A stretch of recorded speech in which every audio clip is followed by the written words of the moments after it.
The sharp crack of a revolver shatters the desert stillness. An empty shell casing spins through the air, glinting gold in the harsh sunlight.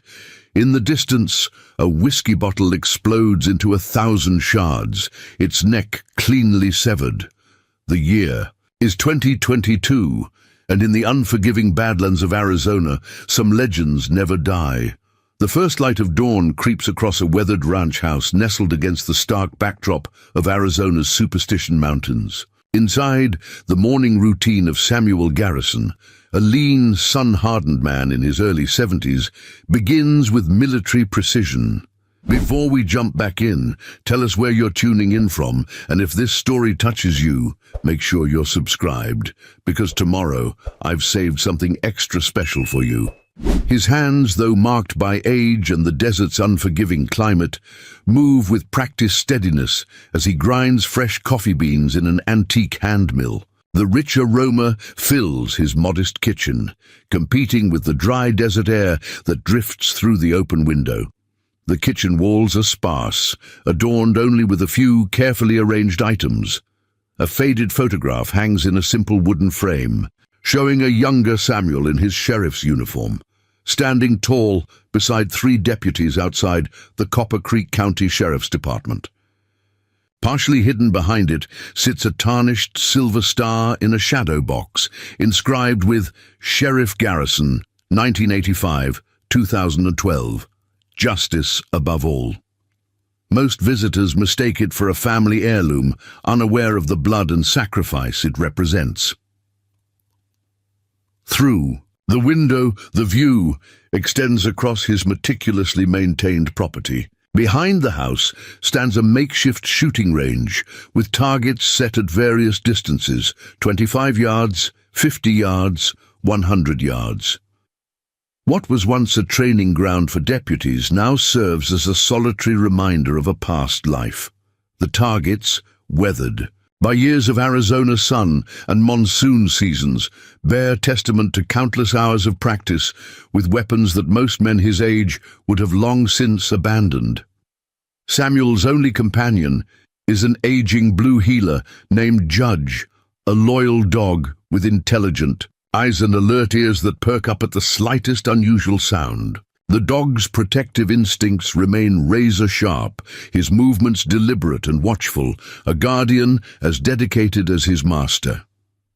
Judge follows Samuel through each day with unwavering loyalty, anticipating his routines and watching the property's perimeter with canine diligence.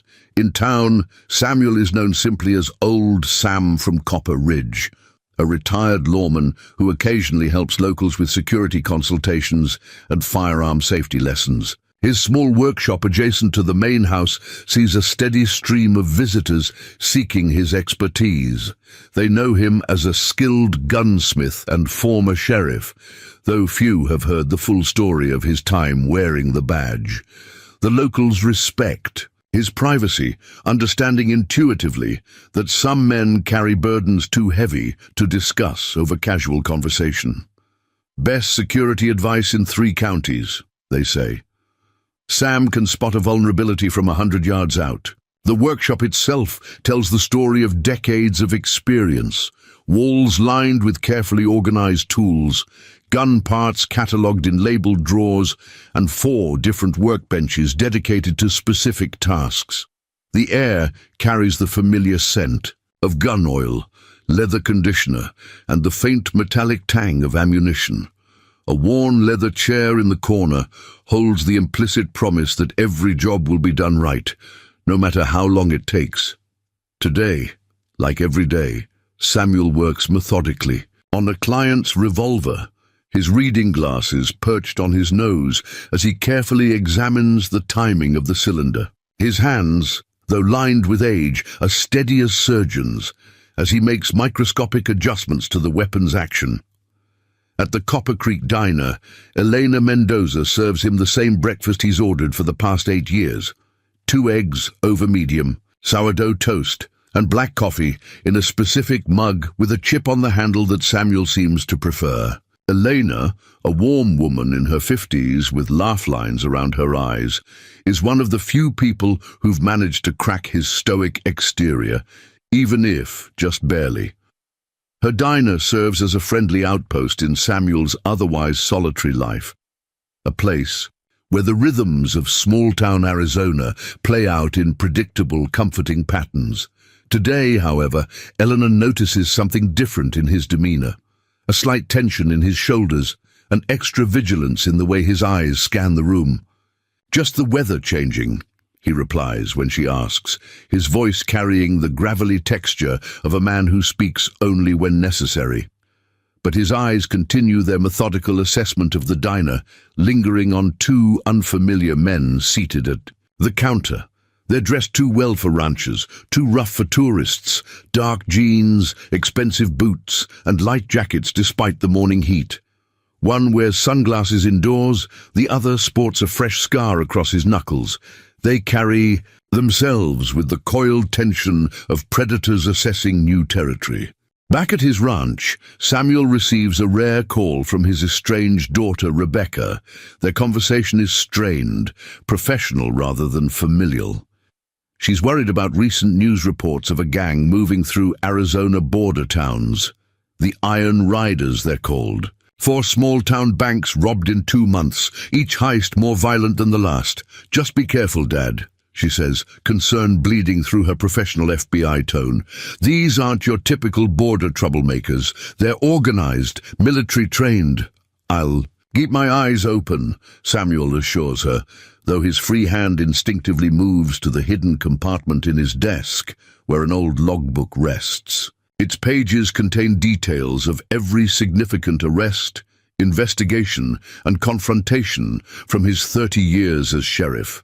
Names, dates, connections, a private record of justice served, and debts still outstanding. That afternoon, young Miguel Ortiz brings his grandfather's vintage Colt single-action Army revolver for repairs. The teenager's enthusiasm reminds Samuel of simpler times, when justice seemed clearer and his badge less heavy. As Samuel works, Miguel notices a distinctive scar on the old man's forearm, 3 parallel lines like claw marks, with a 4th line crossing through them diagonally. Before the boy can ask about it, Samuel pulls down his sleeve, his movement deliberate and final. "Should be ready by Friday," Samuel says, the tone of his voice effectively ending any potential questions. Miguel nods, sensing the boundary, and heads out into the afternoon heat, the workshop bell chiming his departure. Later that night, as Samuel performs his evening security check, a habit formed over decades of law enforcement, he notices fresh tire tracks leading up to his property line.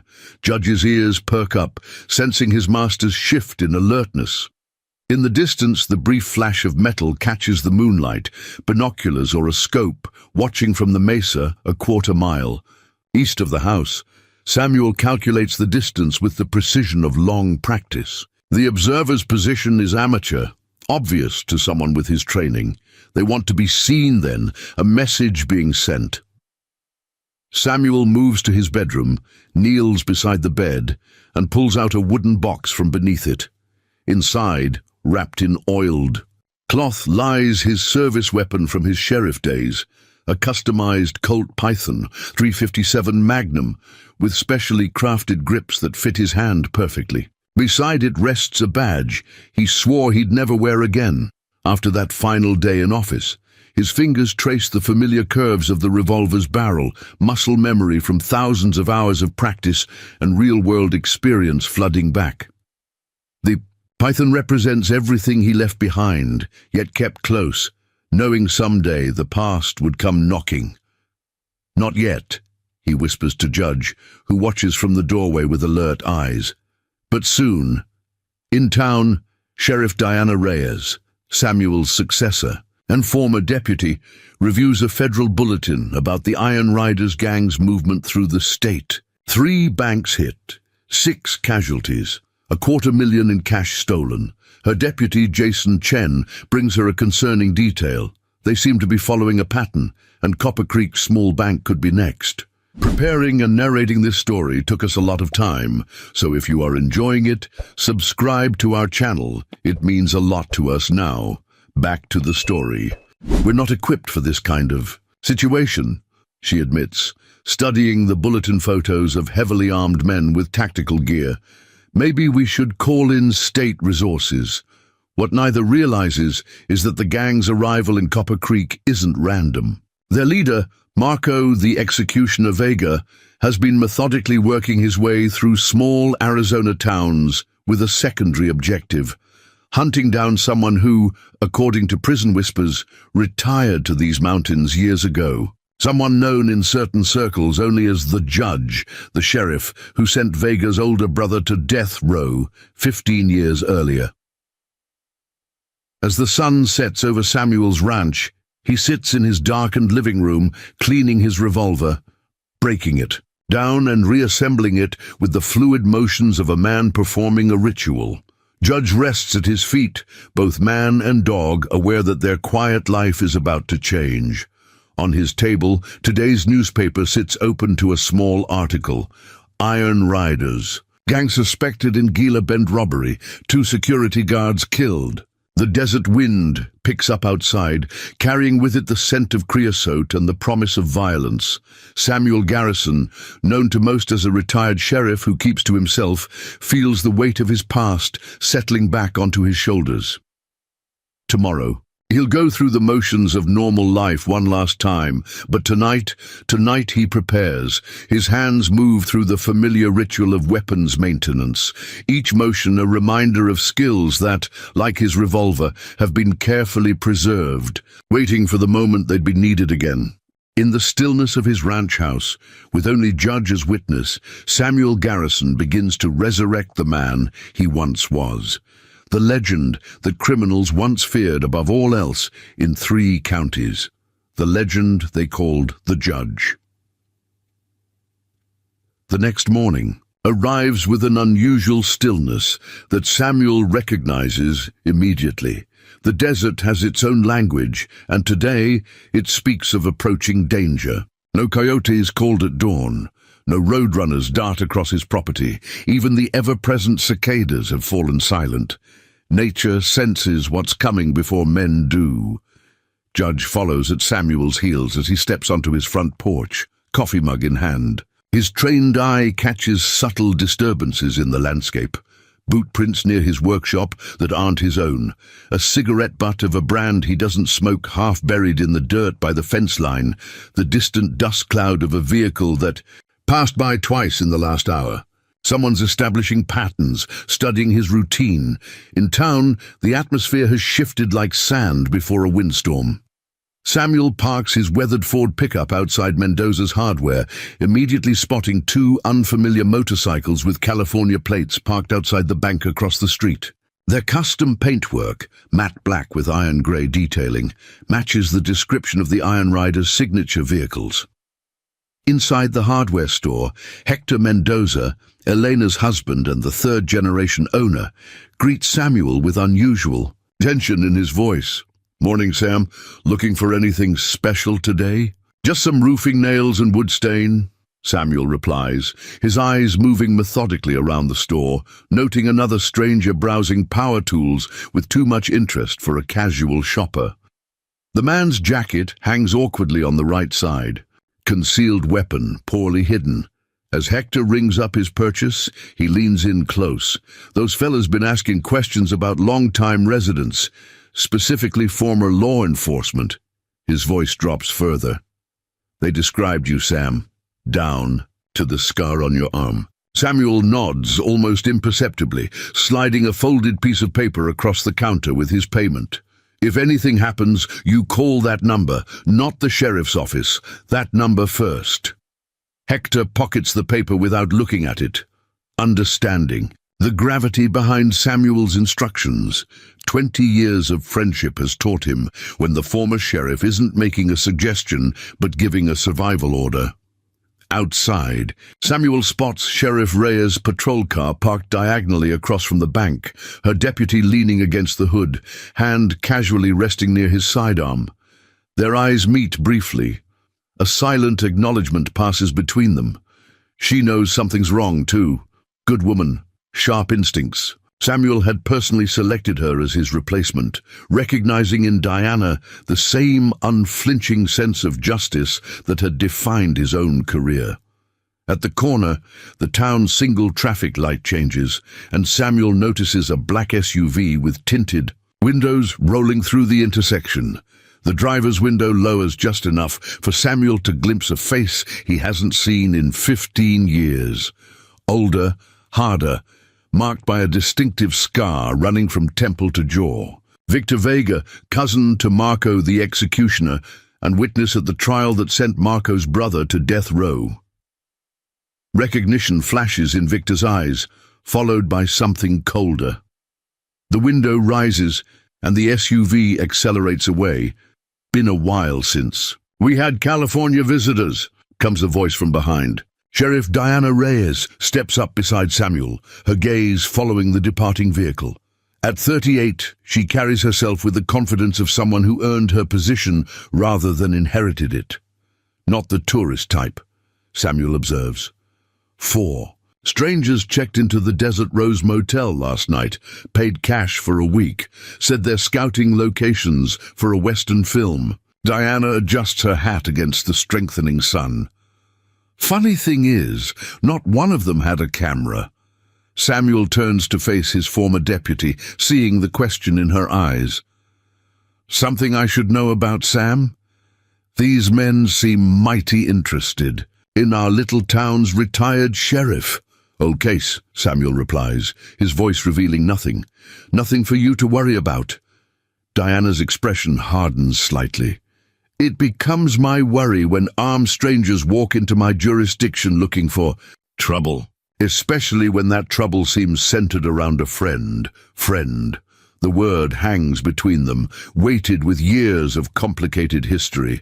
Diana had been more than just his deputy. She'd been his protégée, almost a second daughter after. Rebecca walked away from both her hometown and her father. "Check your federal bulletins," Samuel says finally.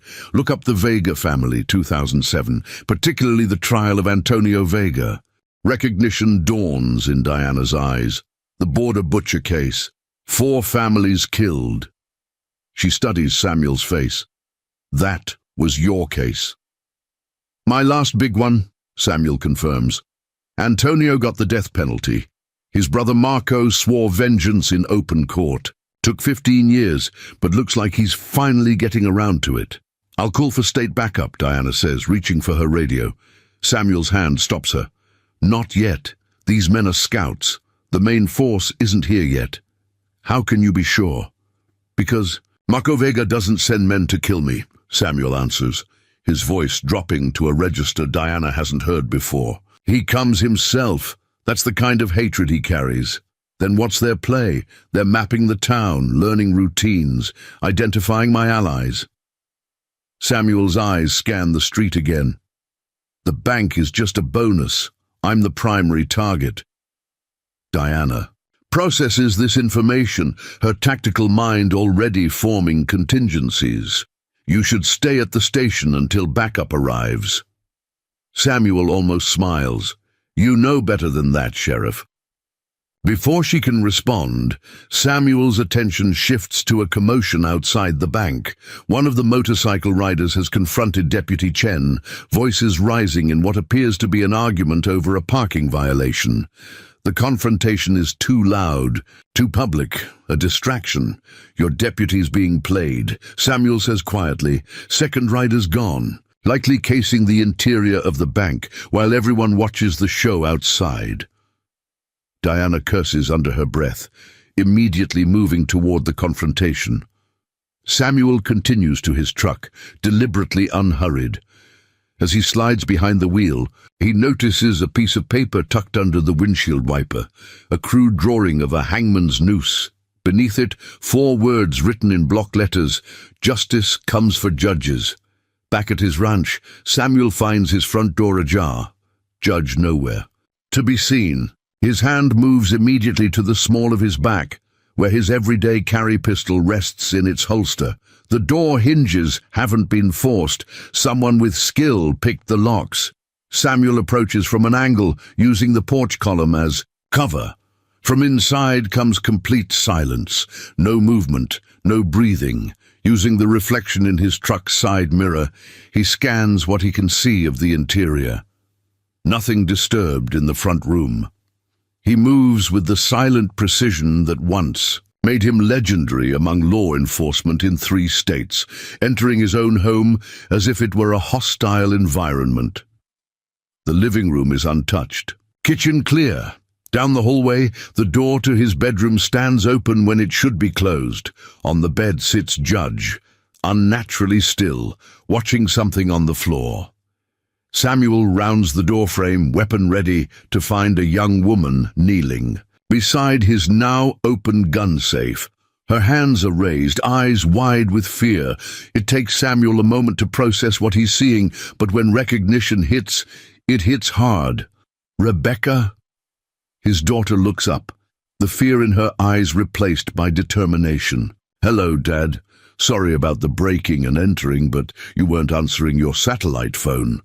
Samuel holsters his weapon, confusion written across his features. "What are you doing here, and why are you going through my safe?"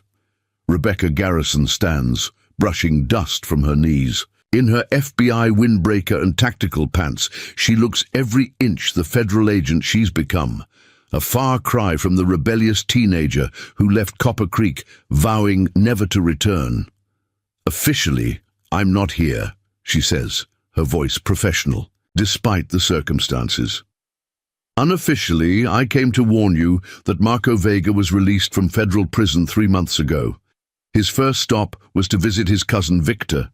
His second was to gather his old crew. And his third is Copper Creek," Samuel finishes. "I know, Victor's already in town." Rebecca's expression darkens. "Then we have less time than I thought. The Iron Riders aren't just bank robbers, Dad. They're Vega's personal militia. Every robbery has financed their real mission, getting to you." Samuel processes this information, his tactical mind already calculating angles and options. "How did you know they'd come here?" "Because I've been tracking them since Marco's release. It wasn't hard to predict. He's been obsessed with you for 15 years. What I couldn't predict was whether I'd get here before them." She gestures to the open safe. "I was checking if you're still prepared." Samuel's gaze follows hers to the safe, where his old tactical gear and additional weapons remain meticulously maintained. "Some habits you don't break." A brief, uncomfortable silence falls between them. 15 years of estrangement condensed into a moment of shared danger. "You shouldn't have come," Samuel says finally. "Your career is less important than making sure Marco Vega doesn't succeed in murdering my father." Rebecca cuts him off sharply. "I'm not here as an FBI agent. I'm here as your daughter." Before Samuel can respond, Judge's ears prick up, his attention shifting to the window. Both garrisons fall silent, listening. The distant sound of vehicles approaching reaches them, multiple engines moving fast. Rebecca moves to the window, staying to the side as she peers out. 3 vehicles, black SUV in front, 2 pickup trucks behind, 7, maybe 8 men. Samuel checks his watch. Scouts reported back faster than expected. He moves with sudden purpose, retrieving his python from its hiding place. They're not here for the bank. They're coming to eliminate the biggest threat first. Me, then they'll hit the town. Rebecca's hand goes to her service weapon. "We need to call for backup." "No time. Cell service out here's spotty at best, and they'll have someone watching." The radio frequencies. Samuel loads the python with practiced efficiency. Besides, by the time help arrives, this will be over, one way or another. "So, what's the plan?" Rebecca asks, her training kicking in despite her concern. Samuel gives his daughter a look she hasn't seen since childhood, the one that always preceded his most important lessons. "Rule number 1 of home defense," he says, checking the action on his revolver. "Never fight on ground you haven't prepared." He moves to the kitchen, pulls a hidden lever beneath the sink cabinet. A section of flooring slides away, revealing a narrow staircase leading down into darkness. "Is that—" Rebecca begins. "Old mining tunnel," Samuel confirms. "Previous owner was convinced there was gold on the property. Spent years digging before. He gave up. I spent years improving it." Judge is already padding down the stairs, familiar with the route. Samuel retrieves a go bag from behind a false panel in the pantry. The tunnel has 3 exits. One comes up in the workshop, one in the old storage shed, and one opens about a quarter-mile west behind the ridgeline. He hands Rebecca a small radio with a peculiar antenna. Short-range, encrypted, military surplus. They won't be monitoring these frequencies. The sound of vehicles grows louder, less than a minute out. "Dad," Rebecca says, her professional demeanor cracking slightly. "These men, they're killers. Marco executed 2 witnesses from Antonio's trial last month.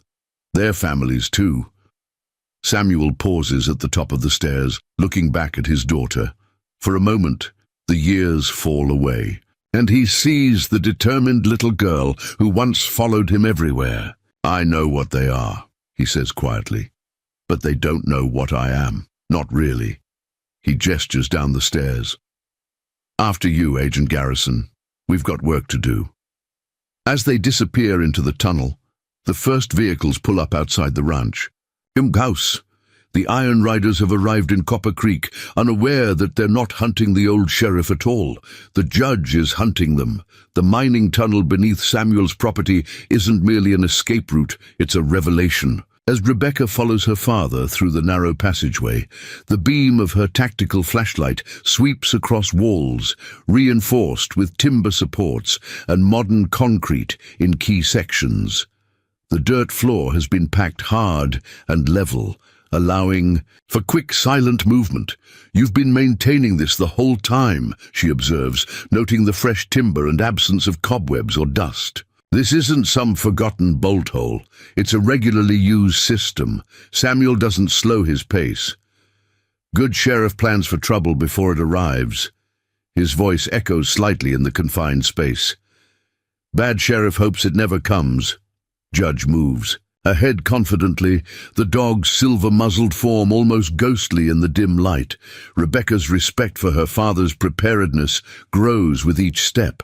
The tunnel isn't just maintained, it's equipped. Every 50 feet, small caches contain bottles of water, energy bars, first aid supplies, and ammunition. At one junction, a ham radio setup sits ready for use, connected to a thin wire that Rebecca realizes must run all the way to a concealed antenna on the surface. Above them, muffled by 30 feet of Arizona earth, comes the sound of vehicles stopping, doors slamming, men shouting orders. The Iron Riders are searching the ranch house. "They won't find much," Samuel says, noting Rebecca's upward glance. "Nothing personal up there, nothing that matters."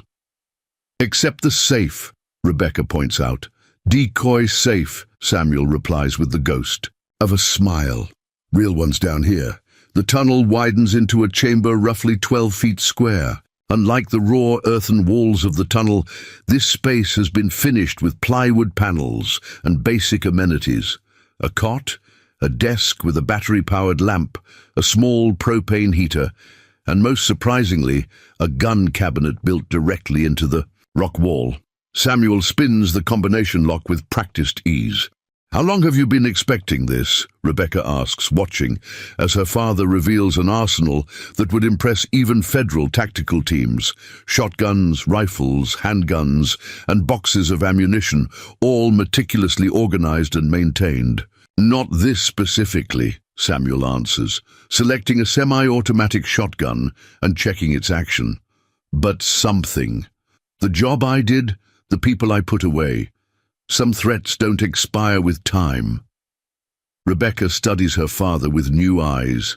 In the sea, years since she'd left Copper Creek to join the FBI, partly to escape his shadow, partly to prove herself to him, she'd constructed a mental image of a man stuck in the past, clinging to faded glory. The reality before her is something else entirely. Samuel Garrison hasn't been hiding from his past. He's been preparing for its inevitable return. "This isn't just about Antonio Vega's conviction, is it?" she says, the realization dawning. "There's something more." Samuel pauses, then reaches into a recessed shelf in the gun cabinet.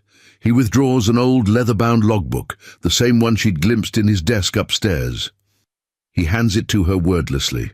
Rebecca opens it, finding meticulous entries in her father's distinctive handwriting, cases, dates, outcomes. Nothing unusual for a sheriff's records until she notices a pattern of symbols next to certain names. A small star beside Antonio Vega's entry. The same star appears next to 11 other names throughout the book. What does the star mean? "It means the case isn't closed," Samuel says quietly. "Not really." He reaches for the book, flips to an entry from 2005, 2 years before Antonio Vega's capture. The page details an investigation into a smuggling operation along the border. 3 names are listed as suspects: Antonio Vega, Marco Vega, and a third name that makes Rebecca's blood run cold. Senator William Crawley, she reads incredulously. "The current chair of the Senate Border Security Committee?" Samuel nods grimly. "Back then, he was just an ambitious state representative from a border district. I found financial connections between Crawley and the Vegas, campaign contributions laundered through shell companies, property deals that made no sense economically." "You investigated a sitting politician?" Rebecca asks, professional alarm rising in her voice. "I investigated a criminal who happened to hold office," Samuel corrects. "Difference matters." He taps the page. "Had enough evidence to bring charges against all 3, but 2 days before I was set to present to the grand jury, my key witness was found dead. Officially ruled suicide." The pieces begin falling into place in Rebecca's analytical mind. "So, you could only build a case against Antonio. For the murders, yes, not the corruption or smuggling. Marco fled to Mexico for a few years, and Crawley..." Samuel's expression hardens. "Crawley's career flourished. Every few years since then, I've sent copies of my evidence to various agencies, including the FBI," Rebecca finishes, a sinking feeling in her stomach. "That's why you weren't surprised when I joined. You were hoping I'd eventually get access to those files. The weight of 15 years of misunderstanding hangs between them." What she'd interpreted as disapproval of her career choice had been something else entirely. Hope that she might continue where he'd been forced to stop. Before Samuel can respond, Judge growls low in his throat, his attention fixed on the tunnel leading to the workshop. Samuel immediately switches off the lamp, plunging them into darkness broken only by the thin beams of their flashlights, now pointed downward. "Someone's in the workshop," he whispers, moving to a wooden panel in the wall. He slides it aside, revealing a small viewing port. Through it, Rebecca can see the underside of the workshop floor, light filtering through the cracks between boards. Dust motes dance in the narrow beams, disturbed by footsteps above. "2 men," Samuel mouths, his trained ear distinguishing between the footfalls. "Workshop exit is compromised." Rebecca checks her service weapon, a standard-issue Glock 19. "The storage shed?" Samuel shakes his head. "Too exposed in daylight. We'll use the ridge exit." They move quickly through the tunnel system, Judge leading the way with the silent efficiency of a military working dog. Rebecca realizes the animal has been trained for exactly this scenario, another piece of her father's meticulous preparation. The tunnel begins to slope upward, the air growing fresher. Ahead, a wooden ladder leads up to what appears to be a trap door. Samuel stops, holding up a hand for silence. He removes a small periscope-like device from a wall bracket and extends it upward through a narrow pipe that Rebecca hadn't noticed. "Clear," he says after a careful scan. "Ridge exit puts us about a quarter mile from the house, with good cover and sightlines." "What's the plan?" Rebecca asks as they ascend the ladder. "Call in tactical teams now?" Samuel pushes open the trapdoor, revealing a cleverly disguised exit concealed beneath a natural rock outcropping. Above them stretches the vast Arizona sky, the sun now high overhead, beating down with unrelenting intensity. First we assess their strength and positions, he says, helping Judge navigate the ladder. Then we turn the hunters into the hunted. The ridge provides an excellent vantage point of Samuel's property. Through a pair of compact binoculars, Rebecca counts 3 vehicles and 8 men, 4 searching the house, 2 inspecting the workshop, and 2 standing guard outside. All are heavily armed with what appear to be military-grade weapons. Leader's not there, Samuel observes. No sign of Marco or Victor. Rebecca's phone vibrates in her pocket, a text message somehow getting through despite the spotty service. "Sheriff Reyes," she reads. "2 armed men just entered the bank in town. She's requesting backup." Samuel's expression darkens. "Diversion. Split the response forces." "How can you be sure?" Rebecca asks. "Because Marco Vega doesn't care about money," Samuel replies, his voice taking on an edge she's rarely heard. "He cares about revenge. The bank robbery is theater. It ensures law enforcement is tied up, while his main force deals with me." He stows the binoculars and begins moving along the ridgeline, keeping low to avoid presenting a silhouette against the sky. Judge follows, with Rebecca bringing up the rear, struggling to reconcile this version of her father, tactical, precise, almost predatory, with the gruff but principled lawman of her childhood. There's a supply cache about 100 yards. "Ahead," Samuel explains as they move. "Need to retrieve something. The cache, when they reach it, proves to be another revelation. Hidden beneath a natural rock shelf and covered with local vegetation is a metal footlocker. Inside is a satellite phone, additional ammunition, medical supplies, and most surprisingly, a complete set of topographical maps of the county with key locations marked. Next to the maps sits a well-worn rifle case. Samuel opens it reverently, revealing a scoped bolt-action rifle that Rebecca immediately recognizes as a military-grade sniper weapon. The Remington M24 has been customized with a specialized stock, enhanced trigger assembly, and what appears to be a night vision-compatible scope. "You are a sheriff, not military," Rebecca says, confusion evident in her voice. "Where did you learn to handle a weapon like this?" Samuel checks the rifle with practiced efficiency. "Before I wore the badge, I wore a uniform. Scout sniper, Marine Corps, 2 tours. Not everything about a man makes it into his personnel file." The revelation strikes Rebecca like a physical blow. Her father had never discussed his military service, not once in all her years growing up. Yet another piece of him she'd never known. "How many other secrets are you keeping?" she asks, unable to mask the hurt in her voice.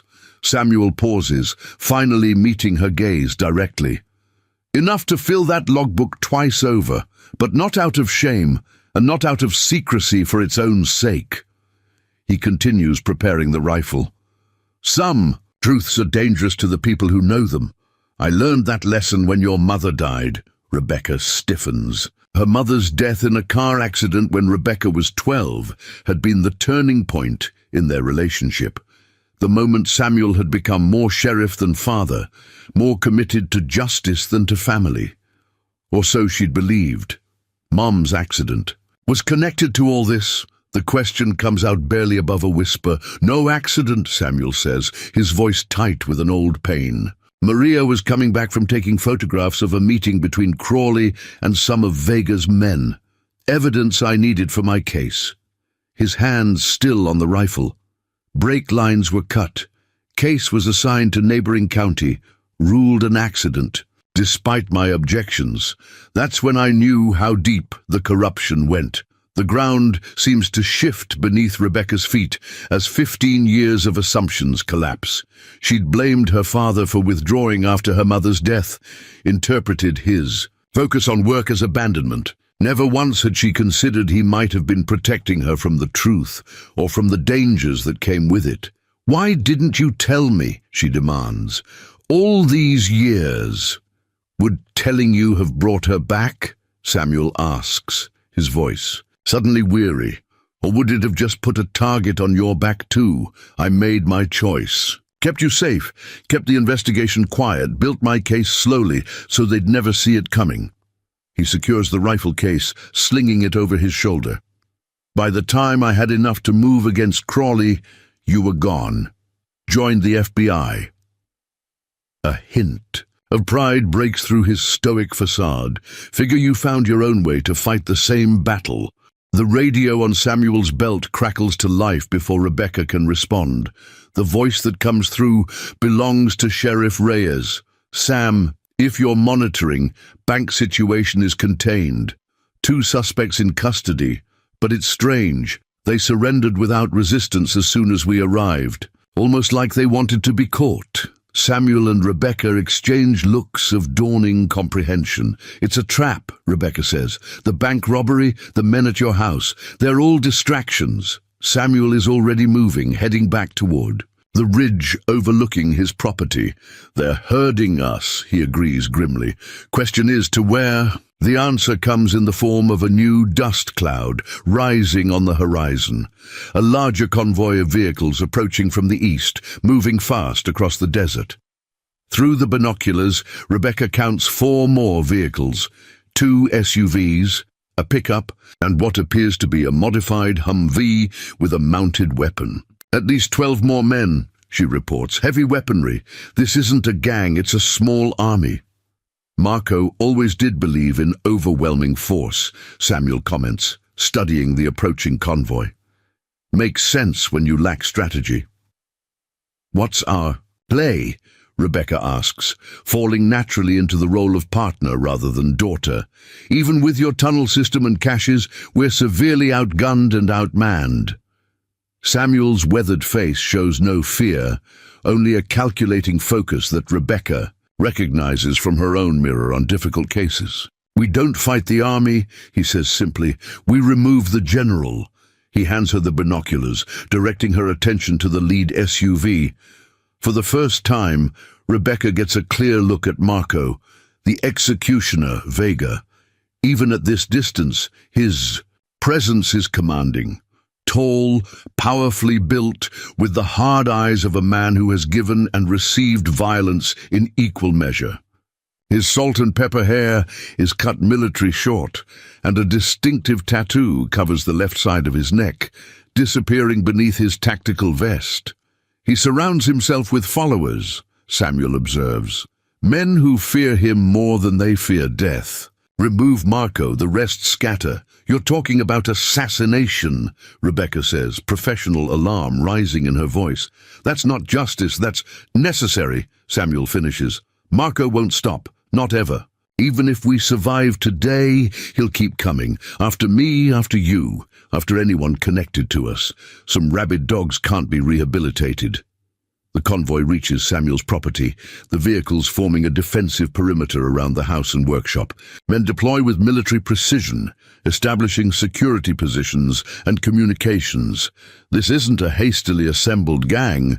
It's a well-trained unit executing a pre-planned operation. They've got satellite equipment, Rebecca notes, spotting a man setting up what appears to be a portable communications array. And signal jammers. That's why my phone barely works up here.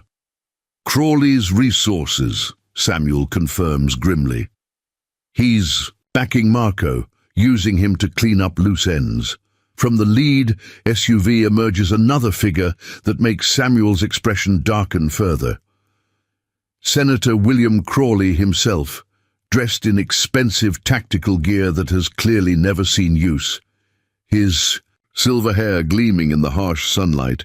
Bold move, Samuel murmurs, coming personally to witness his problem being solved. Rebecca watches as Marco and Crawley converse, the senator gesturing emphatically while Marco surveys the property with the eyes of a predator. Even from this distance, their body language tells a story. Crawley is the financier, Marco the enforcer, but there's tension between them. They don't trust each other, Rebecca observes, partners of convenience. Which gives us an opening, Samuel responds, already formulating a plan. He reaches for the satellite phone from the cache, powers it up. Time to make a call. To whom? Rebecca asks. Your FBI contacts won't move without evidence, and local reinforcements would be walking into a massacre.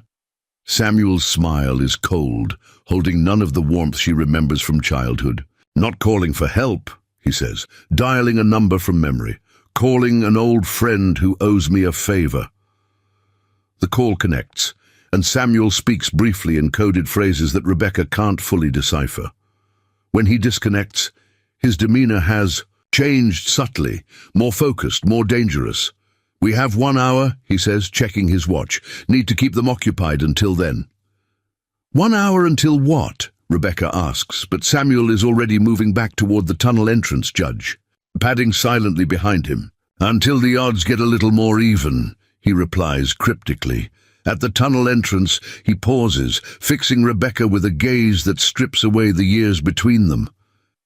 I need to know you're with me, Becca, all the way. What happens next? Some of it won't be in any law enforcement manual. The use of her childhood nickname catches Rebecca off guard. For a moment, she's torn between her FBI training and the revelations of the past hour. Her father's true motivations, her mother's murder, the depth of corruption they're facing. I'm an FBI agent, she says finally. I can't sanction vigilante justice. Samuel nods, accepting her position without argument. Fair enough. Then for the next hour, consider yourself off duty. He descends into the tunnel. Coming, Rebecca takes one last look at the armed force occupying her childhood home, at the men who murdered her mother and have come to kill her father. The lines between justice and vengeance, between right and wrong, have never seemed more blurred. I'm coming, she says, following him into the darkness. But when this is over, we do things my way, by the book. If we're still alive, Samuel replies as the trapdoor closes above them, you can arrest me yourself. Below ground, in the hidden world Samuel has created beneath the Arizona desert, father and daughter move silently through the tunnels, preparing to unleash a reckoning 15 years in the making. Above them, Marco Vega and his men search fruitlessly for their prey, unaware that they're not the hunters in this scenario. They're the hunted, and the judge's court is now in session. The unforgiving Arizona sun begins its westward descent, casting long shadows across Samuel's property as Marco Vega grows increasingly agitated. 4 hours of meticulous searching has yielded nothing. No trace of Samuel Garrison, no clues to his whereabouts, no hint of the evidence that both Vega and Crawley fear still exists. Find him! Marco roars at his men, his composure cracking. He grabs a subordinate by the collar, nearly lifting the man off the ground. Tear this place apart, board by board if you have to. Senator Crawley watches from the shade of the porch, his expression a mixture of contempt and growing anxiety. Your men seem remarkably ineffective, Marco, he observes, checking his gold watch. I was assured this would be a simple operation. Marco turns on Crawley, his eyes blazing with barely contained rage. Simple? The man has vanished into thin air along with that FBI daughter of his. Nothing about Samuel Garrison has ever been simple. Beneath their feet, in a previously undiscovered section of the tunnel system, Samuel presses his ear to a pipe that runs up through the foundation of his house. The crude but effective listening device allows him to monitor conversations in his living room, where Marco and Crawley have established their command center. They know you're FBI, he whispers to Rebecca, who's been modifying ammunition at his portable workbench. Crawley must have sources in the bureau. Rebecca nods grimly. Not surprising. He chairs the committee that oversees our funding. She holds up a round she's been altering. These ready, what exactly will they do? Nothing lethal, Samuel assures her, noting her concern. Modified flashbangs, disorienting but not deadly. And this is part of your plan, she asks, still uncertain about her father's strategy. For the past hour, they've been moving through the tunnels, setting up what Samuel calls control points, concealed hatches and access ports that will allow them to strike from multiple angles. Samuel checks his watch. Part of it. The rest depends on perfect timing and a little bit of luck. He gathers the modified rounds, distributing them between them. Remember, we're not trying to win a frontal assault. We're creating chaos, disrupting their command structure, and separating Marco from his support. Rebecca studies her father's face in the dim light of their underground hideout. There's a transformation happening before her eyes, the quiet retired sheriff receding, replaced by something older and more primal. The tactical commander, the Marine sniper, the man who earned the nickname the Judge long before he ever wore a badge. "How long has this place been here?" she asks, gesturing to the tunnel section they currently occupy. "This wasn't on any county records." "Because it wasn't built with county knowledge," Samuel admits. "After your mother was killed, I knew conventional. Justice had failed, started preparing for the day when the fight would come to my doorstep." 15 years of preparation, Rebecca marvels, looking around at the supplies, the maps, the equipment. All for this moment. Samuel checks his python, the revolver gleaming dully in the light from their battery-powered lamp. Not just for revenge, for justice, for truth. He holsters the weapon. "Your mother deserved that much." Above them, the sound of furniture being overturned and walls being smashed has intensified. Marco's men are destroying the house in their frustrated search. "Ready?" Samuel asks, moving toward one of the access hatches. Rebecca checks her Glock one final time, then nods. "What's our first move?" "Psychological," Samuel replies with a cold smile. "We let them know exactly who they're dealing with." He moves to a small control panel built into the tunnel wall, flips a series of switches. Throughout the house, hidden speakers crackle to life, an addition Samuel had installed years ago as part of his home security system. "Marco Vega." Samuel's voice echoes through the house above, amplified and seeming to come from everywhere at once. "You've traveled a long way to die in the desert." On the surface, Marco freezes, his head swiveling as he tries to locate the source of the voice. His men halt their destructive search, weapons raised, unsure where to aim. "Garrison," Marco shouts. "Show yourself, you coward." Samuel's disembodied laugh fills the house. "Coward? I'm not the one who needed an army to face one old man." The speakers create an eerie effect, making his voice seem to move around the room. "Tell me, Marco, does Senator Crawley know what really happened to his campaign funds in 2007? The ones that disappeared after your brother was arrested?" Crawley's head snaps toward Marco, suspicion flaring in his eyes. "What's he talking about?" Marco waves dismissively. "Ignore him. He's trying to divide us," Samuel continues, his voice unnervingly calm. "And Marco, have you told your men what happened to the last team you sent after a witness? How you executed them for failing, buried them in the desert? Do your current employees know their life expectancy in your organization?" Several of the mercenaries exchange uneasy glances, their confidence visibly wavering. "Judge, this is beneath you," Marco responds, attempting to regain control of the situation. "Come face me like a man, just you and me. Settle this honorably." "Honor?" Samuel's voice drops to a dangerous register. "You lost the right to speak. Of honor when you had my wife killed, when you corrupted a senator, when you murdered families along the border." Crawley's face pales as he realizes Samuel is airing their darkest secrets. "Shut him up," he hisses at Marco. "Now! Search for speakers." Marco orders his men. "Tear out the walls if you have to." In the tunnel, Samuel nods to Rebecca. "Phase 1 complete. Now we start reducing their numbers." He leads her through a narrow passage to another access point, this one opening beneath the workshop. Judge remains in the main chamber, trained to guard their fallback position.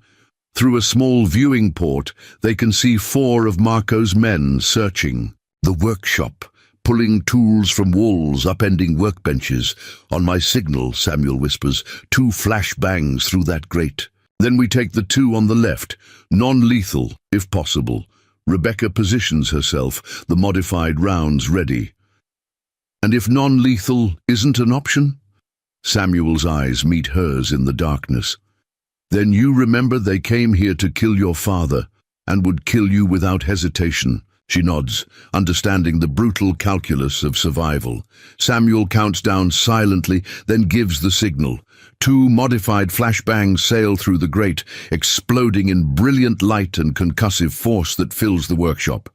The mercenaries cry out, temporarily blinded and disoriented. The access hatch flies open, and Samuel and Rebecca emerge in perfect synchronization. Samuel takes the first man with a precision strike to the throat that collapses him gasping to the floor. Rebecca subdues the second with a bureau-trained takedown, using his own momentum to slam him into a workbench. The remaining 2 mercenaries, still half-blinded, fire wildly. Bullets splinter wood and shatter glass as Samuel and Rebecca take cover behind an overturned steel cabinet. "Cover me!" Samuel commands, and Rebecca lays down suppressing fire while her father flanks around a corner. The workshop erupts in a chaotic exchange of gunfire. Rebecca hits one of the mercenaries in the shoulder, sending him spinning into a wall. Samuel reappears behind the 4th man, the butt of his revolver connecting with the base of the mercenary's skull with clinical precision. In less than 30 seconds, all 4 men are down, 2 unconscious, 2 wounded, but alive. "Zip tie them," Samuel instructs, already collecting their weapons and communication devices. Then back to the tunnels before reinforcements arrive. Rebecca works quickly, securing the men with zip ties. "They'll have heard the gunfire," she says, tension evident in her voice. "Counting on it," Samuel replies cryptically, placing one of the modified flashbangs in a drawer of his workbench, rigging it with a simple tripwire. When they come to investigate, they'll get another surprise. They slip back into the tunnel, just as shouts and running footsteps approach the workshop. Samuel secures the access hatch behind them, leaving no trace of how they entered or exited. Through the pipe system, they hear Marco yelling orders, his frustration mounting as reports of the workshop ambush reach him. 4 men down? How? It's just one old man and his daughter. He was a Marine sniper and a sheriff for 30 years, one of the mercenaries responds. And the daughter's FBI tactical. This isn't a standard operation.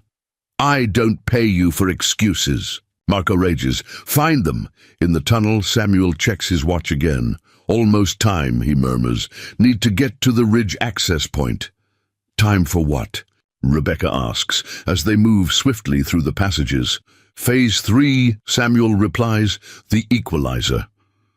They emerge from the ridge exit into the gathering dusk, the desert beginning to cool as the sun sinks toward the horizon.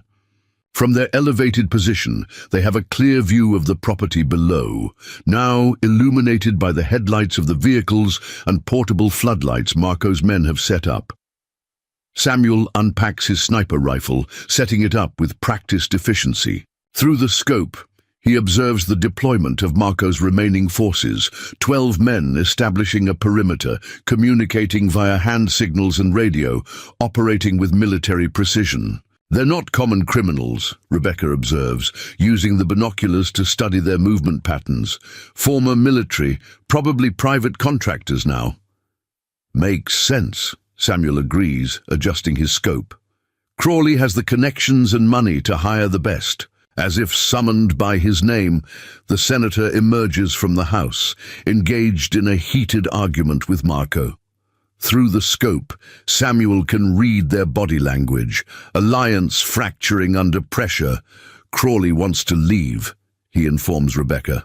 "Getting cold feet now that things aren't going to plan."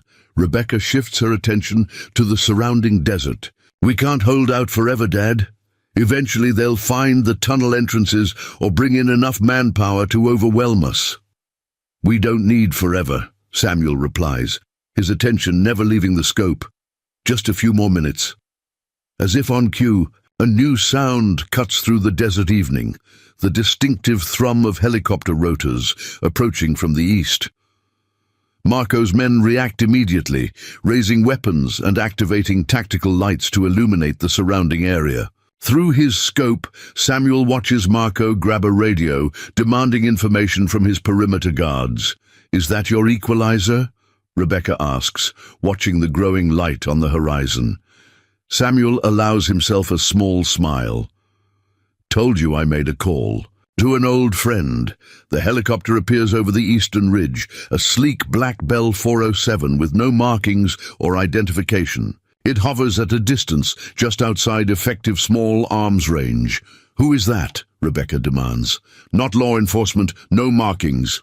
"Former Marine," Samuel explains, making minute adjustments to his rifle. "Runs a private security firm now.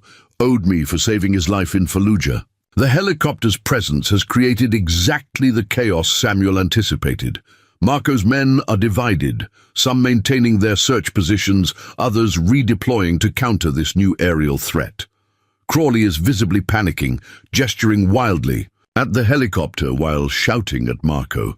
"The aerial distraction is only part of it," Samuel continues, his voice taking on the calm, detached quality of a sniper on mission. Watch the north perimeter. As if choreographed, the flashbang Samuel had rigged in the workshop detonates, sending a brilliant flare of light through the windows. Simultaneously, a series of small explosions erupt along the northern perimeter of the property, more of Samuel's preparations triggered remotely by his old friend in the helicopter. "Time to move," Samuel announces, already breaking down his rifle. "Chaos is our ally." Below, Marco's operation has devolved into confusion. The mercenaries are firing at shadows, communication breaking down as multiple threats seem to materialize. From nowhere, Samuel leads Rebecca back into the tunnel, moving with increased urgency. "We've disrupted their perimeter and created uncertainty. Now we separate the head from the body." "Marco," Rebecca realizes as they navigate the passages. "And Crawley," Samuel confirms. Back to the house, they emerge from a previously unused access point in Samuel's pantry, finding the kitchen dark and ransacked. Voices from the living room indicate Marco and Crawley have retreated to the center of the house, consolidating their position as their perimeter crumbles. "Losing control of the situation," Crawley is saying, his politician's voice pitched higher with stress. "This was supposed to be simple, clean." "Nothing about Garrison has ever been simple," Marco retorts. "But he's still just one man, no matter what tricks he's playing. One man who's making your professional killers look like amateurs," Crawley hisses. "I'm pulling out. This is too exposed. Nobody's leaving until Garrison is dead, and that evidence is found." Marco's voice has taken on a dangerous edge. "Or have you forgotten what happens if those files become public?"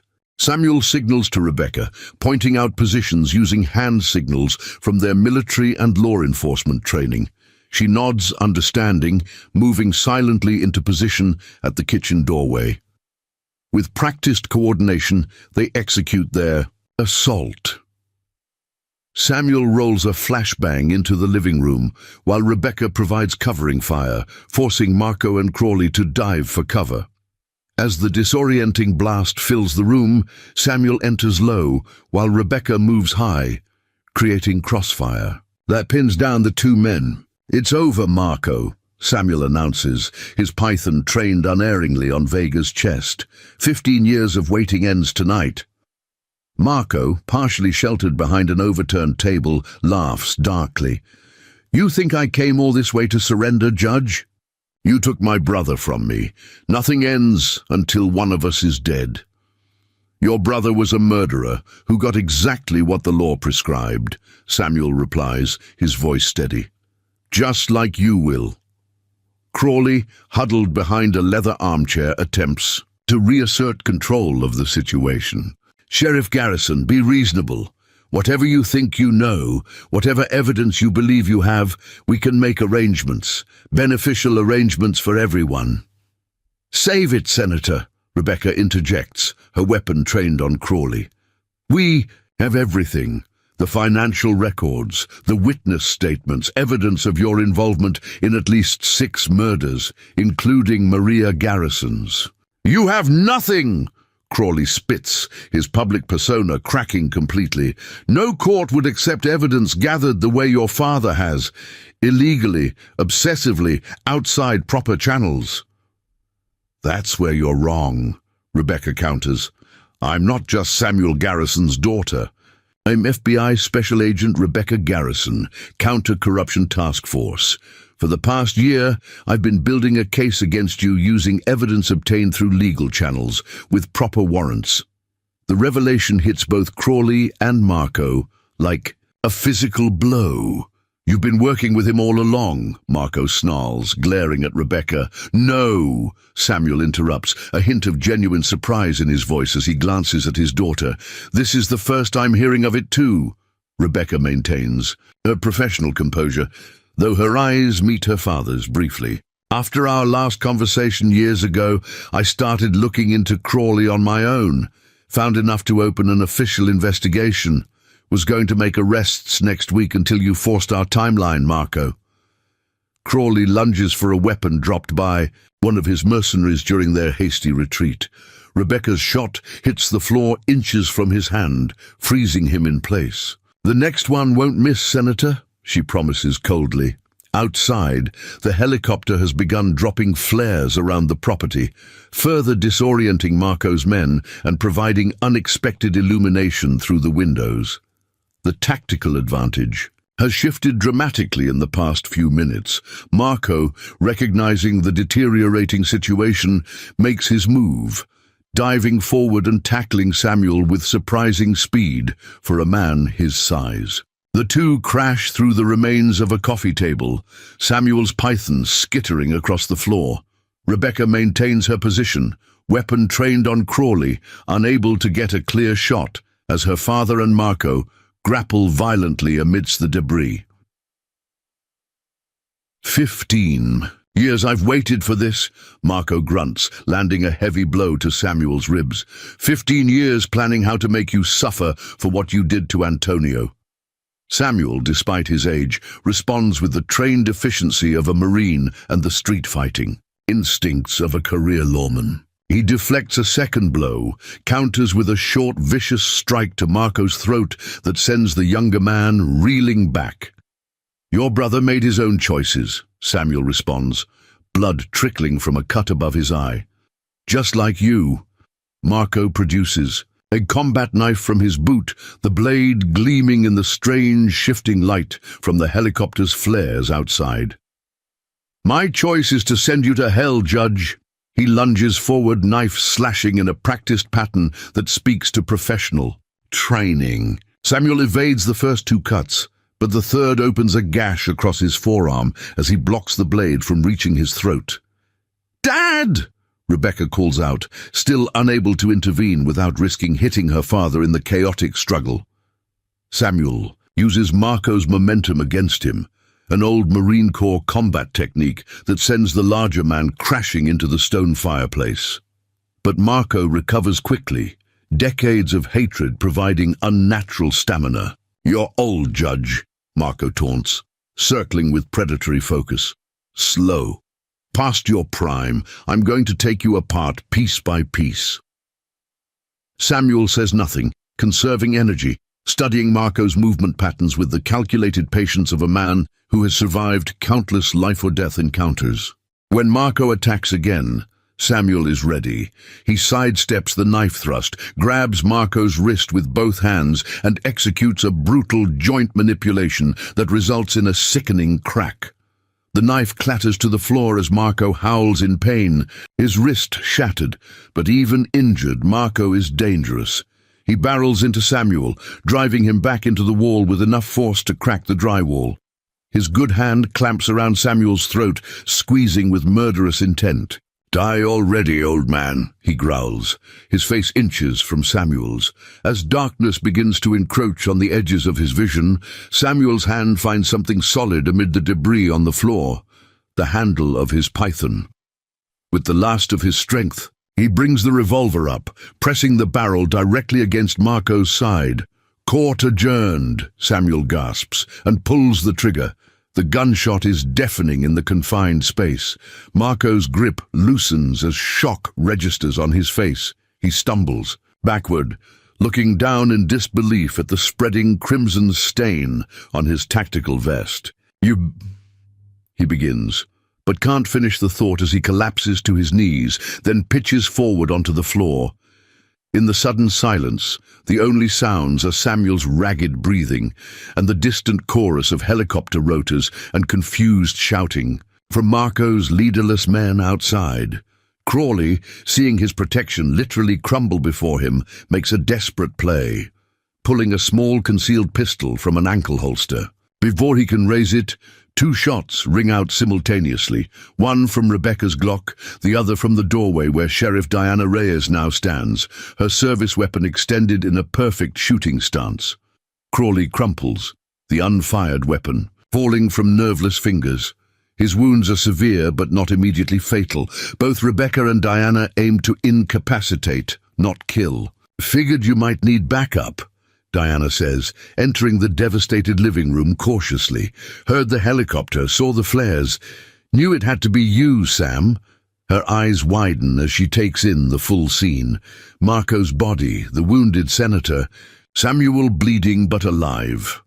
"What the hell happened here?" "Justice," Samuel replies simply, checking Marco's neck for a pulse and finding none. 15 years delayed, but justice all the same. Rebecca secures Crawley's weapon, then moves to her father, examining his wounds with concern. "You need medical attention." Samuel waves her off. "I've had worse. See to Crawley first. Need him alive to face a court." His eyes meet hers, a question in them. "Did you really open an FBI investigation on your own?" Rebecca nods, holstering her weapon. "Started the day after we last spoke, when you told me to find my own path to fighting injustice." A ghost of a smile touches her lips. "Turns out we were hunting the same prey all along, just using different methods." Sheriff Reyes speaks into her radio, coordinating with deputies who have established a perimeter around the property. Outside, most of Marco's mercenaries have surrendered or fled into the desert now that their employer is dead. "FBI tactical team is 20 minutes out," Diana informs them. "National Guard too. Senator's going to have quite the welcoming committee."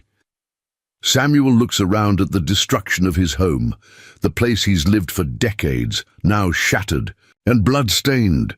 Strangely, he feels no regret for what's been lost, only a profound sense of completion, as if a circle has finally closed. 15 years, he murmurs, more to himself than to the others.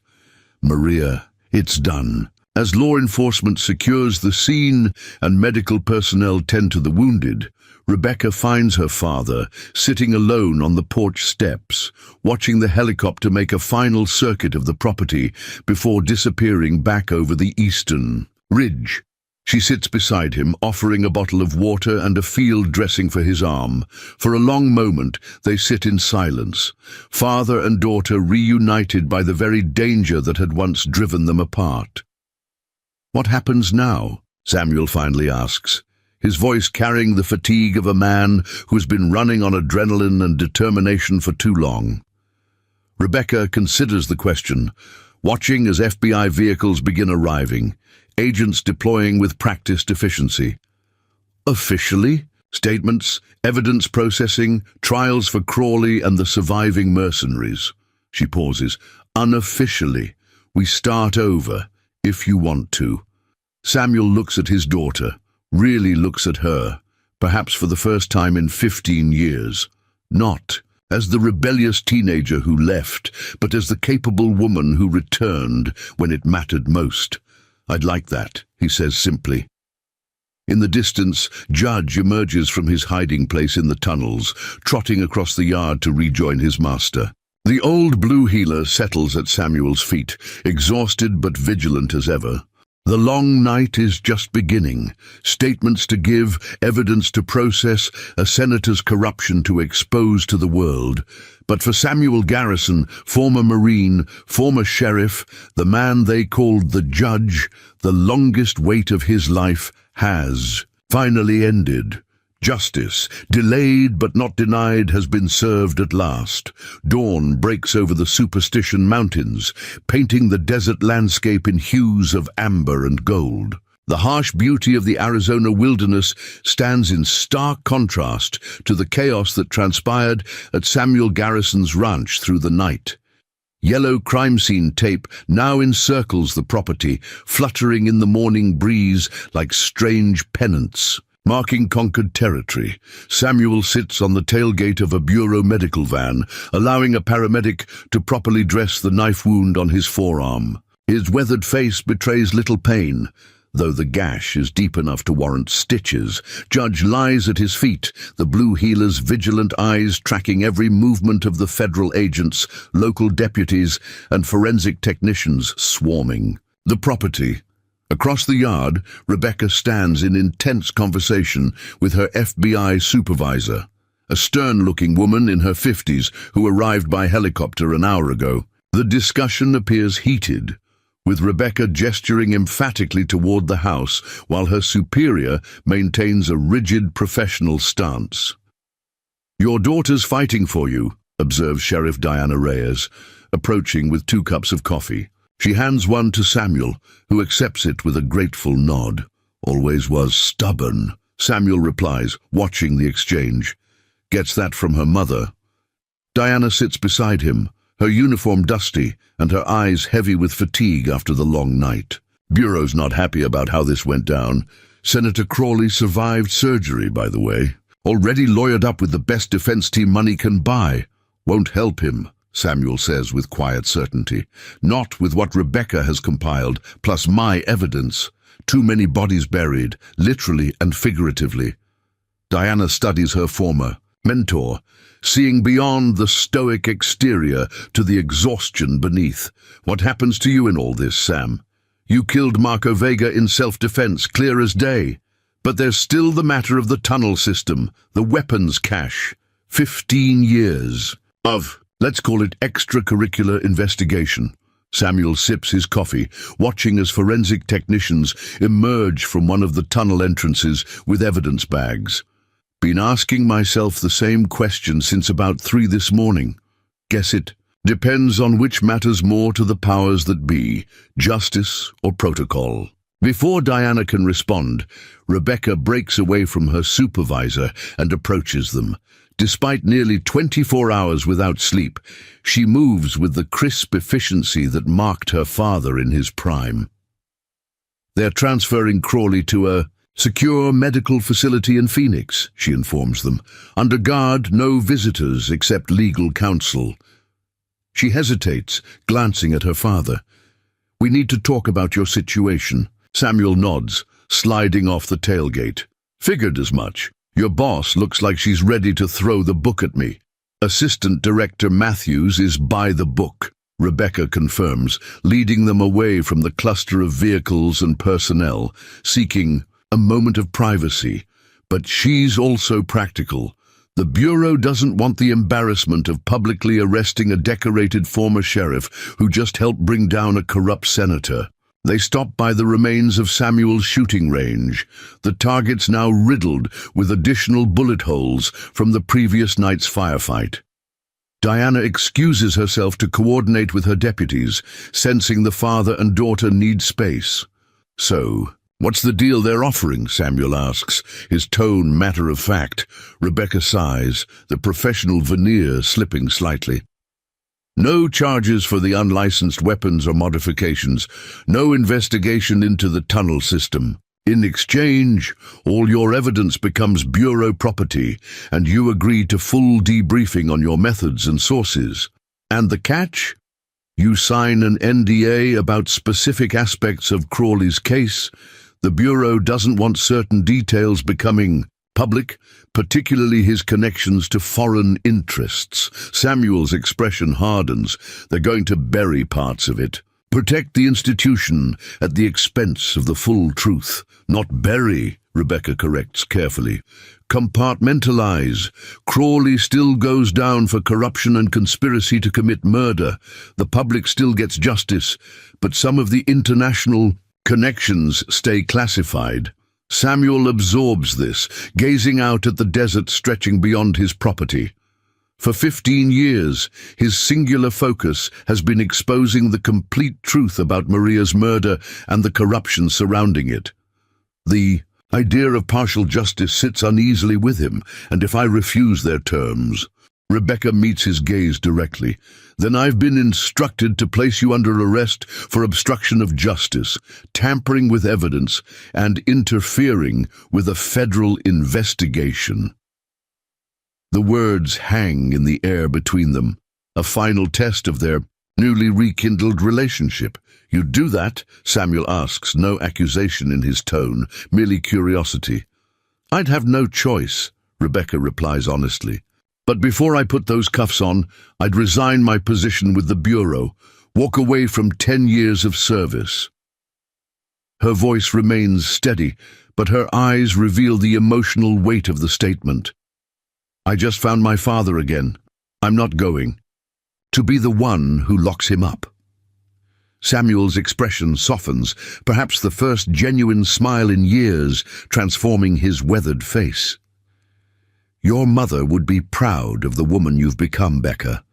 Principled, strong." He looks back at his home, damaged but still standing like its owner. "Tell the Bureau I accept their terms. The truth about Maria's death and Crawley's corruption will come out. That's what matters most." Rebecca nods, relief visible in the slight relaxation of her shoulders. "There's something else. They want your expertise. Not officially. You'd be classified as a consultant on certain cold cases related to border security and corruption, cases where conventional methods have hit dead ends." Samuel raises an eyebrow. "The Bureau wants to put this old dog back to work. More accurately, Assistant Director Matthews recognizes a valuable asset when she sees one." Rebecca allows herself a small smile.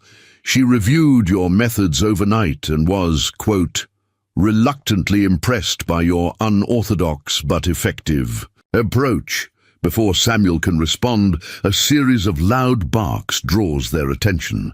Judge has positioned himself between the approaching Assistant Director Matthews and Samuel, the dog's stance protective despite his advanced age. "Loyal animal," Matthews observes, maintaining a respectful distance. She's a tall woman with steel grey, hair pulled back in a severe bun. Her pantsuit as crisp as if she'd just stepped out of an office rather than spending hours at a crime scene. Like owner. Like dog, I suppose. Samuel calls Judge to heel, which the dog does reluctantly, still, watching Matthews with suspicious eyes. He's particular about who he trusts, another quality we share. Matthews acknowledges this with a curt nod.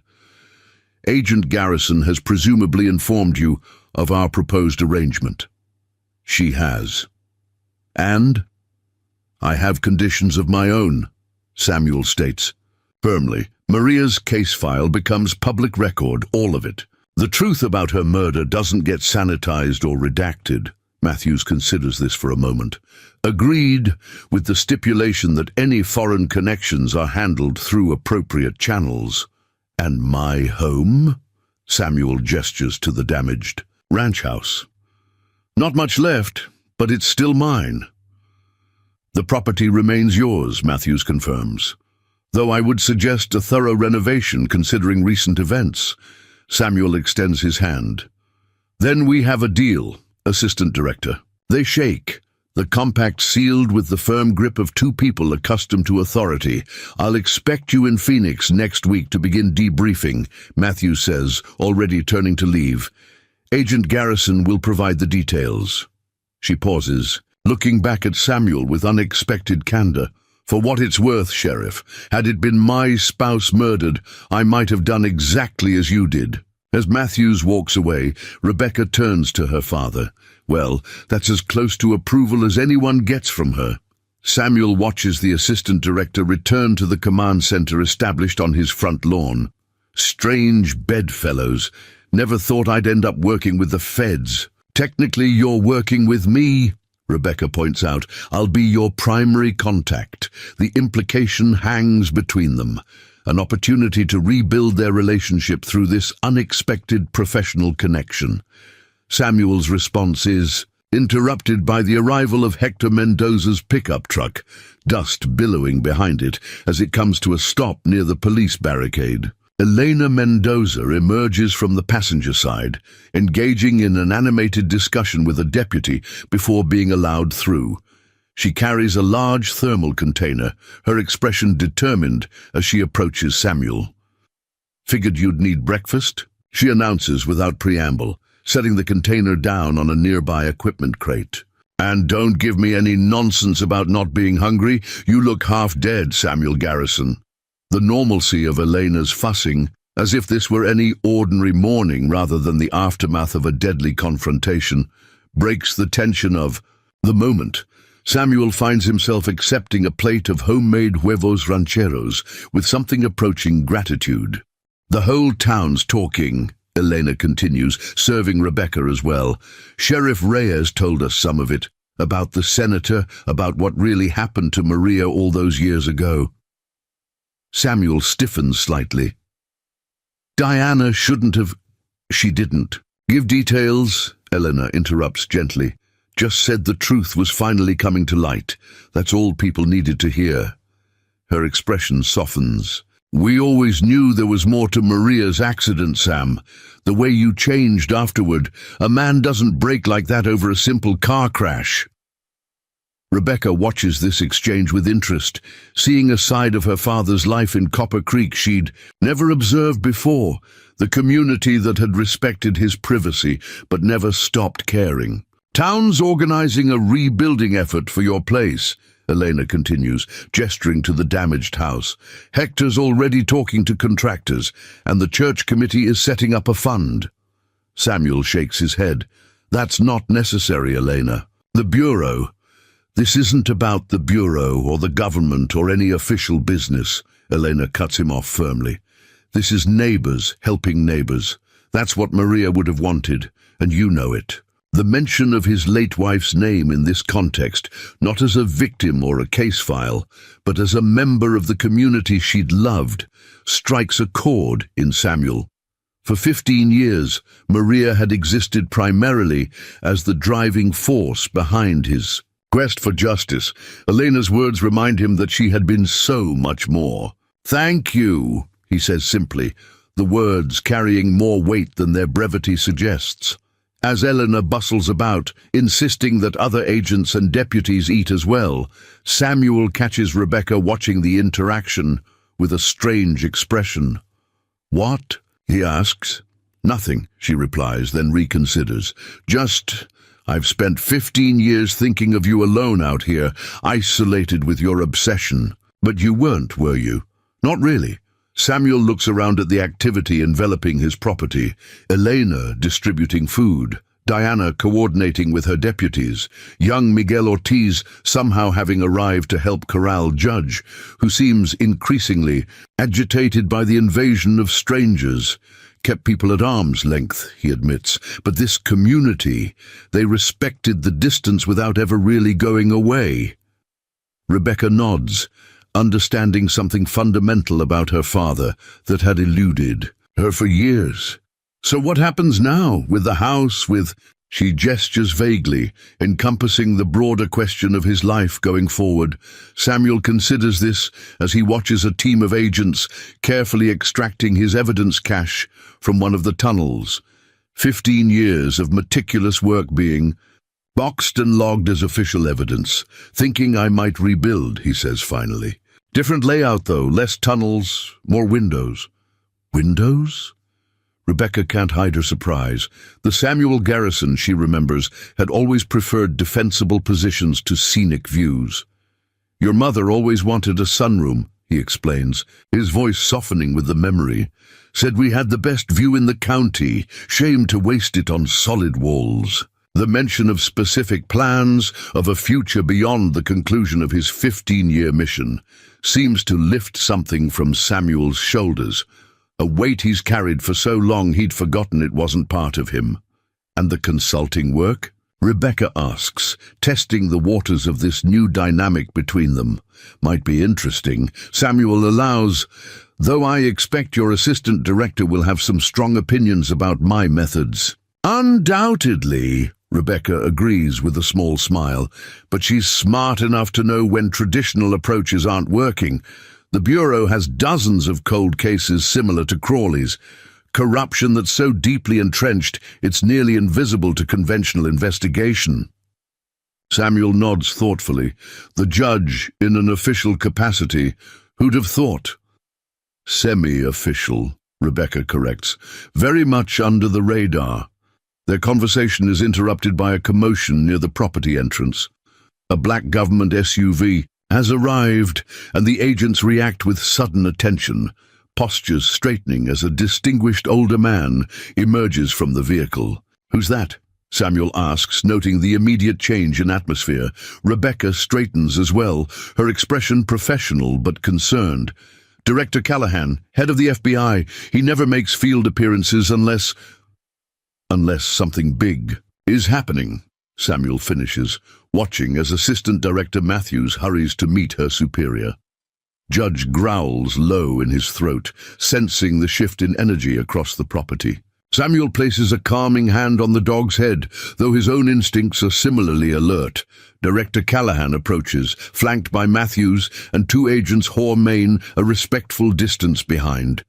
He's tall and distinguished, with the bearing of a man accustomed to authority but not flaunting it. "Sheriff Garrison," he greets Samuel with a nod. "Or should I say consultant?" "Just Samuel is fine," Samuel replies cautiously.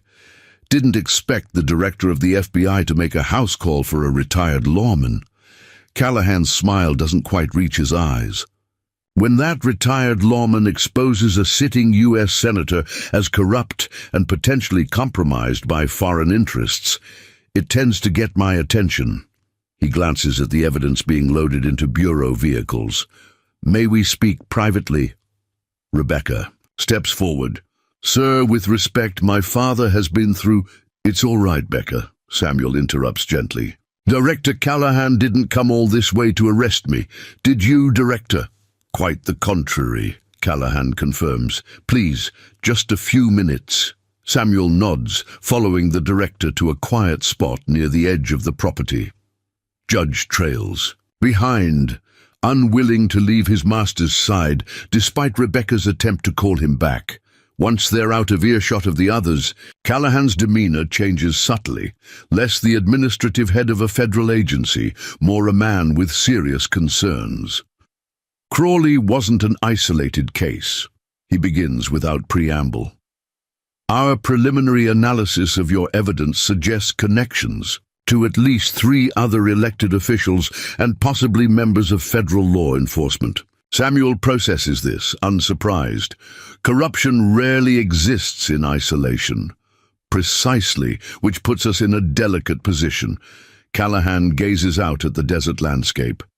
"A public prosecution risks tipping off other involved parties before we can identify them all.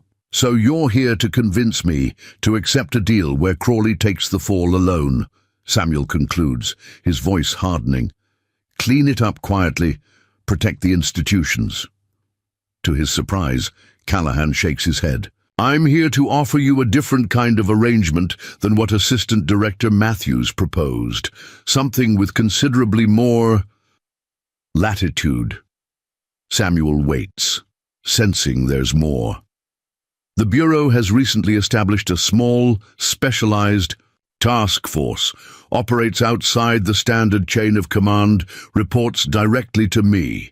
Their mandate is to investigate corruption at the highest levels of government and law enforcement. Cases too sensitive for normal channels. "Black ops within the FBI," Samuel observes. "Didn't think that was your style, Director." "It wasn't," Callahan admits. until 3 of my agents were killed last year investigating similar corruption threads. Sometimes extraordinary threats require extraordinary measures. The implication hangs in the air between them. You want me on this task force? Samuel says, making it a statement rather than a question. Callahan nods. Your expertise, your methods, your unique perspective would be invaluable.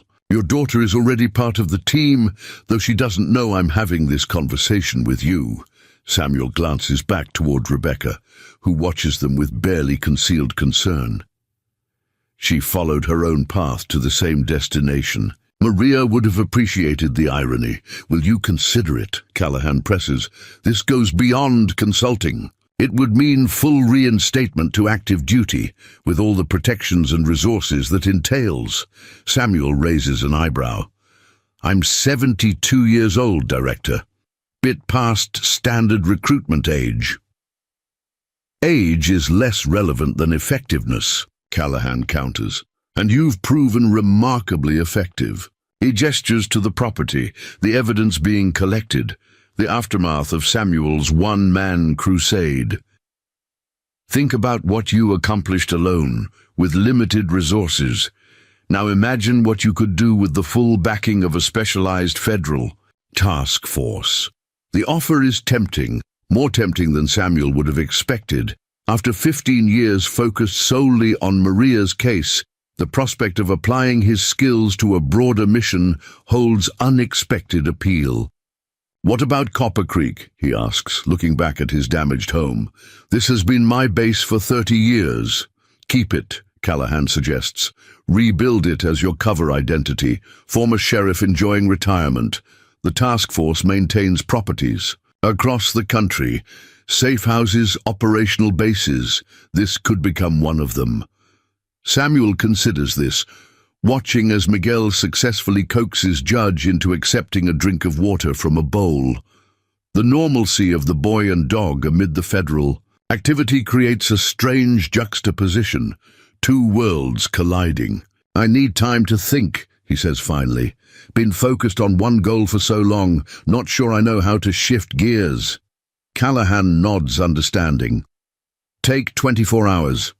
Agent Garrison has my secure contact details. He turns to leave, then pauses. One more thing, Sheriff. The task force has a name. Unofficial, of course. The agents call it the Final Court. Seemed appropriate, given your reputation. With that, the director returns to the command center, leaving Samuel alone with his thoughts and the vast Arizona sky stretching above him. Later, as the sun begins its descent toward the western horizon, the property has emptied of all but essential personnel. Most of the evidence has been transported to bureau facilities, the bodies removed, statements taken. Samuel stands on the ridge overlooking his ranch, Judge at his feet and Rebecca by his side. Director Callahan offered you a position with the task force, didn't he? Rebecca asks, breaking the comfortable silence between them. Samuel glances at her, unsurprised by her intuition. How'd you figure that? Because he recruited me the same way 6 months ago. Waited until I was alone, made the pitch personally. She studies her father's profile. You going to take it? Samuel doesn't answer immediately, his gaze fixed on the house below, damaged but still standing. For 15 years, his entire existence had been defined by a single purpose. Now, with that purpose fulfilled, he finds himself at a crossroads he'd never truly expected to reach. What would your mother think? He asks, finally, the question emerging from some deep place he rarely accessed. Rebecca considers this carefully. Mom always said justice wasn't just about punishing the guilty, it was about protecting the innocent. She looks at her father. I think she'd say you've earned the right to rest, but she wouldn't expect you to take it. Samuel nods, a smile touching the corners of his mouth. Sounds like her.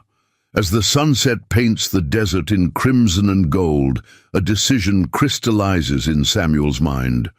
The path ahead isn't the retirement he once envisioned, but perhaps it's the purpose he needs, a way to honor Maria's memory that looks forward rather than back. Tell Callahan I'm in, he says simply. On one condition. What's that? Samuel gestures to Judge, the faithful blue healer who hasn't left his side through the entire ordeal. The dog comes with me on operations. Non-negotiable.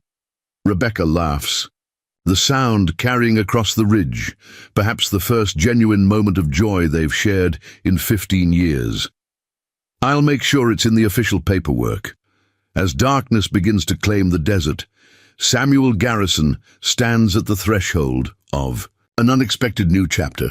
The quest that consumed half his life has ended, but the skills and determination forged in that crucible have found a new purpose.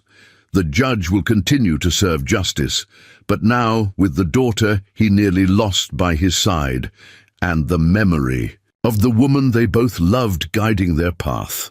In the distance, coyotes begin their nightly chorus, reclaiming the desert from the day's chaos. Samuel listens to their calls, feeling more at peace than he has in 15 years, despite the uncertainty ahead. Some men find their purpose in vengeance, others in justice. The wisest find it in the legacy they leave behind. For Samuel Garrison, and a Marine, sheriff, widower, father, and now agent of a new kind of justice, that legacy is just beginning. Up next, you've got 2 more standout stories right on your screen. If this one hit the mark, you won't want to pass these up. Just click and check them out, and don't forget to subscribe and turn on the notification bell so you don't miss any upload from us.